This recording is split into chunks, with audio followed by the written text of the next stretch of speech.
Hey everybody, what's up? Welcome back to another episode of Everything Kratom, the podcast about anything and everything Kratom. Great to have you with us on this Friday morning. Welcome to the end of the week. Hope you're doing well out there. I'm doing pretty well myself. Just trying to enjoy these sunny days and soak it up as much as I can. So today, to finish off the end of the week, I thought I would ruminate a bit on how Kratom is just talked about differently than other comparable substances or supplements, or even things that aren't comparable. But the way that it's referenced in media and also in everyday conversation is just different. And it's, not necessarily a bad thing sometimes, but sometimes it is a bad thing in my opinion. And there was an article that kind of spurred this thought that I just saw. And so that's kind of where my thoughts are bouncing off of today. So let's take a look here. Every single article or source that I'm going to mention today, of course, will be linked in the description of this podcast. Taking a look at this article, which is in phillyvoice.com, it's a Philadelphia-based news site. The title of the article is called "Kratom Use Has Become More Common Despite Warnings That It's Addictive." It then goes on to say in the subheading that it actually kind of cracks me up. It says, "The drug has been touted as a treatment to opioid withdrawal symptoms, but many people use it to get high." In Pennsylvania, lawmakers are seeking to ban sales to minors. So they're already, they're setting this narrative, that's for sure, right? I mean, if you say, it's been touted as a treatment for this thing, but, a lot of people are just getting high off it. Yeah, I guess that's the case, but I mean, that's setting up a very negative image of this thing, right off the bat. I hate to be this guy, but what I'm about to say is kind of like me being this guy. But you get high off of cigarettes. You get high off of coffee. You get high off of jogging, for crying out loud. Now, again, I don't like to be that guy, but I don't think that people, quote unquote, getting high off of something is the way to set a narrative about a substance, because it's not about if people use something to change the way that they feel and the way their body feels or their mind feels. It's about how that basically changes the way they interact with society and how society interacts with them, and is that negative or positive? And then, of course, in addition to that, how it affects them personally, but kind of thinking about it with a societal lens today. Anyway, let's leave that and keep moving along here.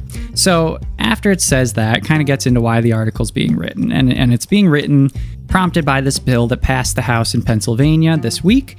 And the bill is kind of like a Kratom Consumer Protection Act. It limits the sale of Kratom to anyone under 18. And it also imposes fines on businesses that violate that law. Then it gets into Kratom itself. And it starts with a pretty powerful argument, I'd say. It says, in a small doses, Kratom's like a stimulant. The same stereotypical description of Kratom in larger doses. It acts like an opiate, with a relaxing euphoric high, reminiscent of opium or heroin. I'm gonna stop you right there and say, I don't know. I mean, I don't know if that's a fair comparison to make. I have tried a small amount of opium once, never tried heroin. But when I gave my brother some Kratom to help him get through one of his really bad heroin withdrawals years ago, which I did an episode on actually, if you feel like checking it out, he said later on, it was very helpful in the moment because it made the withdrawal a bit more tolerable and it helped him get to sleep that night. But it wasn't even nearly comparable to the drugs that he was addicted to, which included heroin and opium, actually, as well as pain pills. So I feel like just from his own description and experience, I seemed to take from that Kratom was not nearly on the same level as any of those harder drugs, and that it really only helped him with his withdrawal by making it somewhat more tolerable. But it's not even like it cured his withdrawal, So that's that. But I think that claim is pretty bombastic, actually. So after they make that comparison, let's remember, this article has started off by saying that many people just use kratom to get high off it, and it's pretty comparable to opium and, heroin. After they say that, they get into why this is so much of a concern. They say kratom has been designated as a chemical of concern by the US DEA. And also in March, the US Food and Drug Administration released a report discouraging the public from using kratom, noting it has addictive properties. It also references the Mayo Clinic and says that the Mayo Clinic says that you can't really use kratom to treat opioid withdrawal, and that actually all that will happen is you will get addicted to kratom as well. And then we get down to the end here, and it says that the CDC reports that kratom overdoses are rare, but they do happen. It was deemed the cause of death for 91 people between July 2016 and December 2017. It does mention that only 7 of those people died after exposure to kratom alone, but it becomes more dangerous when combined with other substances, like alcohol. Anything becomes more dangerous when you combine it with other substances. Okay, so let's go through each of those claims, and that's the article, folks. That's pretty much it. So, okay. First, it said that the FDA recently put out a statement in March saying that the public shouldn't use kratom, noting it has addictive properties, right? Okay. You go to the FDA website where they issued that public statement. They issued it in March. This is 3 months after the World Health Organization, which is made up of a panel of all of the top addiction scientists in the world, all those experts coming together to look at kratom, and they all issued a statement saying there's not enough evidence, not nearly enough evidence to even concern them at the moment. They will have kratom on their watch list, but that they don't even want to critically review it further because there's just not the evidence there to suggest that it's a real problem when it comes to addiction, and they're not really worried about it. So that came out in January. The FDA releases this statement in March. After that comes out, they do not reference the World Health Organization anywhere, and instead, all they say is that they're warning consumers not to use it because the FDA is concerned that kratom, which affects the same opioid brain receptors as morphine, appears to have properties that expose users to the risks of addiction, abuse, and dependence. Now, I'm not going to sit here and say there are no risks of addiction, abuse, and dependence when it comes to kratom. I've never said that. But if you're the FDA, and this recent decision from the World Health Organization came out, and there are a lot of other studies coming out right now about it, and you decide to just issue a thing saying you're concerned that it appears to have properties that expose users to the risks of addiction, abuse, and dependence, and it acts on the same receptors as morphine in the brain, it's like, okay, where are you citing this? Like, there's no citation. There's no citation in this for that claim. And there are plenty of studies they could cite that might reflect what they're trying to get out there, but they don't even reference them. So, like, why would I believe you? Where's your proof? The WHO took studies and information from all over the world to conduct their research. Where's yours? Then, the next claim, right? The next one coming from the Mayo Clinic.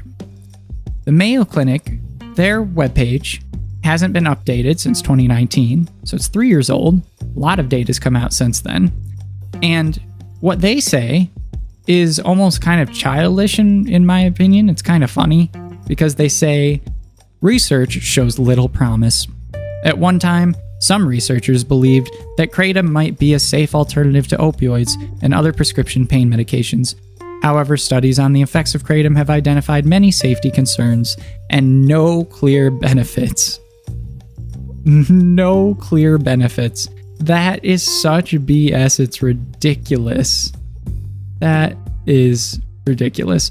I mean, you can make the claim that it doesn't help with opioid withdrawal, and I'll listen. But to say there are no clear benefits and many safety concerns, that is just, it's like, can you just like please point me in the direction of every single study on Earth and tell me none of them have shown any clear benefits? Are you kidding me? And then it goes down and it says that people die from it, it's dangerous. And they talk about salmonella poisoning and how all these people have died of salmonella as of April 2018, because the article was written in 2019 again. And like, salmonella isn't kratom. It says the best way to avoid the dangers of salmonella is to just avoid the product. I mean, by that logic, none of us will ever eat lettuce again. Because think of all the times that lettuce has been recalled because, you know, they find salmonella in a huge batch of lettuce that just went out to stores all over the country. Nobody avoids lettuce, they avoid that vendor. And it's like, why would it be any different with kratom? Well, it's because if you're trying to avoid salmonella, just don't ever buy kratom. No, if you're trying to avoid salmonella, pass Kratom Consumer Protection Act so that you have some regulation over how kratom is being produced and sold. That's my opinion. Okay, the last thing that they referenced, the CDC, right? They said that their kratom overdoses are rare, but they do happen. The drug was deemed a cause of death 91 Americans between July 2016 and December 2017, a CDC report found. Then it goes on to say only 7 of those people died after exposure to kratom alone, but it becomes more dangerous when combined with other substances like alcohol. Okay, well, I've done an episode looking at this exact page from the CDC. And when you read through it, by the end, if you really read it, and it's just like maybe 2 pages worth of writing, I feel like it's hard not to come away from this thing being like, okay, well, pretty much everyone died from having fentanyl. Literally, I'm not making this up. It says 65% had fentanyl and fentanyl analogs in their body while they also, you know, had taken kratom. 22% had benzos, like, you know, Xanax and the like. 19% had prescription opioids, and 18% had cocaine. All of that, in addition to kratom, in their systems. At that point, one must realize, okay, all of the sources that they're using, all of the citations in this article, if someone has the time and interest and clicks on all these, this is what they find. Like, okay, the FDA is concerned. Why? Because there's a risk of potentially being exposed to addiction and dependence and abuse. Okay, point to the study. Oh, we didn't. Then you go to the Mayo Clinic. It says everybody has only had negative effects from kratom. There's no clear benefit, and it's just dangerous. And it's, you know, a site from 2019. And then you have the CDC referencing all these kratom overdoses and then literally saying, and, you know, 9 out of 10 of these, we know that there was another substance involved, at least, if not multiple. And the remaining ones, you end up finding out that the toxicology report for a couple of them, there was no follow-up toxicology report because there was no blood to do a follow-up toxicology report. So, I don't know, like, why would you, everybody's saying kratom is risky, it's dangerous, there's a lot of unknowns, and then you don't cite anything that's relevant. Oh man, this has been really a ranting day, I guess, but sorry about that. But it's like, come on, just write an article that's legit. And also, how is it that the FDA, the CDC, the Mayo Clinic, all of these different places, none of them reference the World Health Organization? None of them. If you go to their other web pages about other things, like COVID, for instance, and I'm not getting into any arguments about COVID here with anybody, I'm just saying, if you go to their website and you look at it, they all reference the World Health Organization. but it's like, but the World Health Organization doesn't know anything about substances. Anyway, I'm going to cool down here. We'll come back next week with a fresh mind. And we'll just let this article go away. Let it blow into the wind. Whew. Breathe in, breathe out. All right, everybody. Have a great rest of your day today and have a wonderful weekend. And we will be back on Monday. Take it easy. Bye-bye.